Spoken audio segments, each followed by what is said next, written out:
نبی صلی اللہ علیہ وسلم کی ایک حدیث مبارک ہے کہ حضرت نوح علیہ السلام کے ٹائم پہ جو کام ہو رہے تھے اینڈ آف ٹائم پر بھی یہی کام ہو رہے ہوں گے. اس کا مفہوم ہے، اللہ کمی بیشی معاف کرے، مطلب آخری ٹائم پر بھی وہی کام ہو رہے ہوں گے. تو اس لیے حضرت نوح علیہ السلام کا تذکرہ قرآن پاک میں بہت سی جگہ پر ہے. ابھی میں نے نوٹس نہیں بنائے، رات میں نے صرف پڑھا ہے، ابھی میں نے کمپیریزن نہیں کیا، لیکن اس میں اتنی جگہ پر ہے قرآن پاک میں تذکرہ، آلموسٹ 10-11 جگہ تو ہوگا. اور حضرت آدم علیہ السلام کا سورت بقرہ، سورت کہف، سورت ہجر، سورت اسراء بنی اسرائیل، اچھا، اور سورت رات میں نے یاد بھی کی ہیں، 6 ہو گئی تھی، میں نے کہا 7واں نہیں مل رہا. سورت سعد، سورت سعد میں ہے 5، اور ایک اور سورت ہے سورت طٰہٰ، سورت طٰہٰ میں 6 جگہ پہ ہے، مجھے مل گیا، 7ویں جگہ نہیں مل رہا تھا. میں نے کہا یہ کمپلیٹ کر کے پھر حضرت نوح علیہ السلام کا کمپیریزن کرتے ہیں.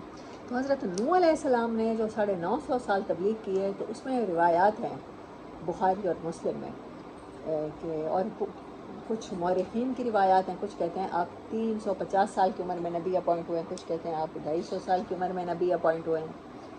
اور ایک قرآن پاک میں یہ تو ہے کہ آپ کے ایک بیٹے نے جھٹلایا ہے، اور قرآن پاک یہ بھی کہتے ہیں آپ نے 950 سال تبلیغ کی ہے.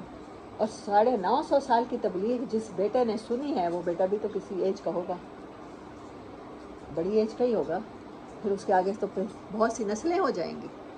اس لیے تو ایسا لگتا ہے جیسے بہت سی نسلیں، اور حضرت آدم علیہ السلام اور حضرت، یا شاید حضرت شیس علیہ السلام اور حضرت نوح علیہ السلام میں 10 قرن گزرے ہیں، اور آپ نے فرمایا یہ قرن بہترین تھے، ان میں کوئی شرک نہیں ہوا تھا. حضرت شیس علیہ السلام حضرت آدم کے وہ بیٹے تھے جن سے نسل انسانی چلی ہے اور جن سے پیغمبری چلی ہے. وہ نبی تھے اور اللہ نے ان پر 50 صحیفے نازل کیے، 4 کتابیں، اور اللہ نے 100 تقریباً صحیفے نازل کیے، جس میں سے 50 حضرت شیس پر نازل ہوئے ہیں. اور پھر حضرت شیس کے بعد ان کے اولاد میں سے حضرت ادریس علیہ السلام نبی ہوئے ہیں، حضرت خنوخ. ان سے کوئی کمپیریزن کرنے کی ضرورت نہیں ہے کیونکہ ان کے حالات تفصیل سے قرآن پاک میں ہیں ہی نہیں. لیکن صورت نوح ہو گئی، وہ تو پوری حضرت نوح علیہ السلام پہ، اس کے علاوہ بہت سی صورتوں میں حضرت نوح علیہ السلام کے حالات ہیں. اور ان کی قوم میں ایک کمپیریزن تو میں نے دیکھا ہے کہ نبی صلی اللہ علیہ وسلم کی بات کو جس طرح سرداروں نے جھٹلایا تھا، تو حضرت نوح کو بھی سرداروں نے جھٹلایا، اور سرداروں نے کہا کہ یہی شخص ہیں ملے تھے، اور آپ کے ارد گرد والے جو ہیں ان کو نوح اگر تم ہٹا دو تو پھر ہم تم پر ایمان لائے تھے. اور آپ صلی اللہ علیہ وسلم کو بھی یہی بات کہی گئی، سیم یہی بات کہی گئی نا کہ آپ بلال اور خباب اور ان لوگوں کو اپنے پاس سے ہٹا دیں تو پھر ہم آپ پر ایمان لیں گے، آپ کی بات سنیں گے مجلسوں میں بیٹھ کر. اور جو صورت عبسہ نازل ہوئی ہے، وہ بھی آپ صلی اللہ علیہ وسلم چند قریشی سرداروں سے گفتگو کر رہے تھے، اور انہوں نے درمیان میں عبداللہ بن ابی مکتوم نے آ کے ٹوکا ہے. نابینا تھے، دیکھ نہیں سکتے تھے، لیکن سن تو رہے تھے، پھر بھی آپ بات کر رہے ہیں، آپ اب درمیان میں ٹوکے جا رہے ہیں، ٹوکے جا رہے ہیں. 3 بار آپ نے ٹوکا اور ایسے کہا ہے محمد صلی اللہ علیہ وسلم میری بات سنیں، اس طرح سے بولے. پھر بھی آپ نے ان کو کچھ نہیں کہا، ماتھے پر صرف بالڈنس آئی ہے، بل پڑے ہیں. تو اللہ تعالیٰ نے کہا کہ یہ بھی نہ ہو، صحابہ دیکھ رہے ہیں، تو ان کو یہ امپیکٹ جانا چاہیے کہ آپ ہر کمزور کی بات بھی پوری توجہ کے ساتھ سنتے ہیں. تو حضرت نوح علیہ السلام میں اور نبی صلی اللہ علیہ وسلم میں ایک سب سے بڑا کمپیریزن تو یہ ہے کہ ان کے سرداروں نے بھی مطالبہ کیا کہ اپنے پاس سے کمزوروں کو ہٹائیں، اپنے پاس سے غریب غربا کو ہٹائیں، اور آپ صلی اللہ علیہ وسلم کے سرداروں نے بھی یہی مطالبہ کیا، ان کی قوم کے سرداروں نے.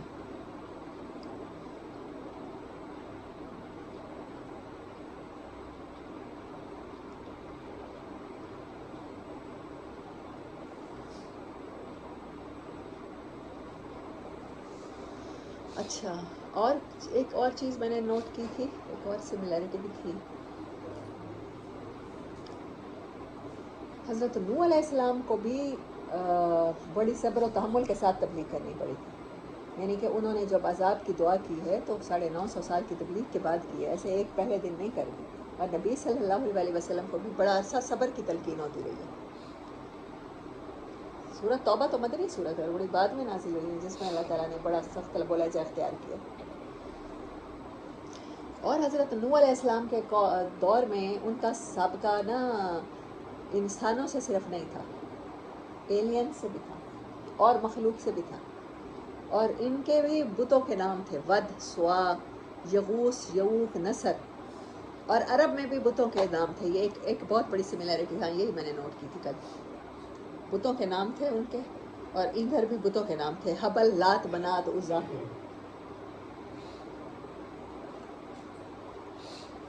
عزا، اچھا ان کے بتوں کے نام میں بتاتی ہوں آپ کو.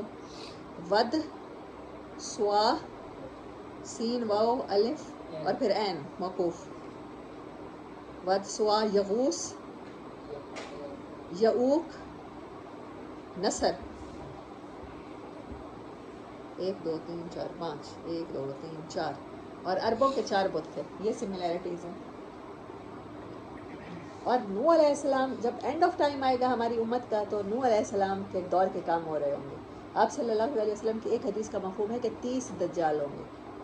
وہ ایک دجال، اور دجال کے بارے میں نوح علیہ السلام نے بھی اپنی قوم کو بہت ڈرایا تھا. کیوں ڈرایا ہوگا؟ حالانکہ ان کی قوم نے تو دجال کو فیس نہیں کرنا تھا، لیکن وہ بتا کے گئے ہیں. کیونکہ ان کے جو ٹائم پہ دجال آئے ہوئے تھے، یا ایلینز آئے ہوئے تھے، یا جو کام بھی ہو رہا تھا انسانوں کے خلاف، یا بت پرستی ہو رہی تھی، ود کی ہو رہی تھی بہت زیادہ، تو انہوں نے اپنی قوم کو انہی باتوں سے وارن کیا ہے جو نبی صلی اللہ علیہ وسلم. اور انہی کی قوم انکار کرے گی کہ ہمارے پاس تو ہمیں تو انہوں نے اللہ کا پیغام نہیں پہنچایا. تب ہمیں بلایا جائے گا. اللہ پاک پوچھیں گے ہاں بتاؤ. وہ انکار کر دیں گی تو امت محمدیہ کو بلایا جائے گا، بتائیں انہوں نے پہنچایا تھا کہ نہیں پہنچایا تھا. امت محمدیہ نے تو خود ایکسپیرینس کیا ہوگا نوح علیہ السلام کے دور کے واقعات کو، ٹیکنالوجی کو. اور اسی ٹیکنالوجی کی وجہ سے اللہ نے کہا تھا کہ ہر جاندار کا ایک ایک جوڑا کشتی میں رکھ لیں. پہلے تو یہ دیکھیں کہ وہ کشتی کتنی بڑی ہوگی کہ جہاں پر تمام جاندار آ گئے ہوں گے. پوری دنیا کے جاندار سوچیں، حشرات الارض ہیں اس میں، جانور ہیں اس میں، پرندے ہیں اس میں، ریپٹائلز ہیں. ہاں، اور کشتی بانی بنانا مطلب یہ آپ نے اللہ تعالیٰ کے حکم سے سیکھا. اللہ نے اپنی نگرانی میں انسٹرکشنز میں بنوائی کہ نوح اب ایسا کرو، اب ایسا کرو، اب ایسا کرو، انسٹرکشن دی ہیں.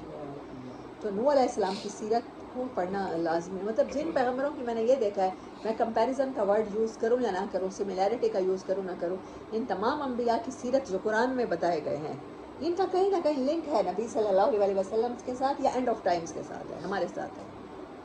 کم از کم ہمارے ساتھ تو ضرور لنک ہے.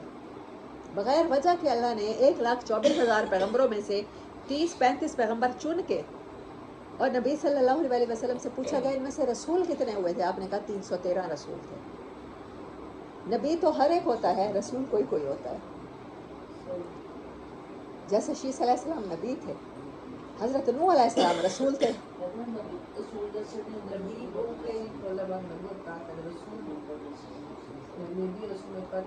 ہاں، ہر رسول نبی تو ہوتا ہے، ہر نبی رسول نہیں ہو سکتا. رسول کا درجہ بہرحال مطلب رسول کی یا ذمہ داری بڑی ہوگی، کیونکہ ہم کہتے ہیں لا نفرق بین احد من الرسل، ہم رسولوں میں اختلاف نہیں کرتے. یہ تو ہمیں سکھایا گیا قرآن پاک میں. لیکن آپ نے جو حدیث مبارک میں نے پڑھی ہے، قصص الانبیاء جو بک آپ نے دی، میں وہی پڑھ رہی ہوں آج کل کمپیریزن کے لیے. تو وہ اس میں لکھا ہوا تھا کہ 313 رسول ہوئے، اور ان رسولوں میں سے اللہ نے 30-35 چنے ہیں جن کا تذکرہ کیا. اس 30-35 میں سے بھی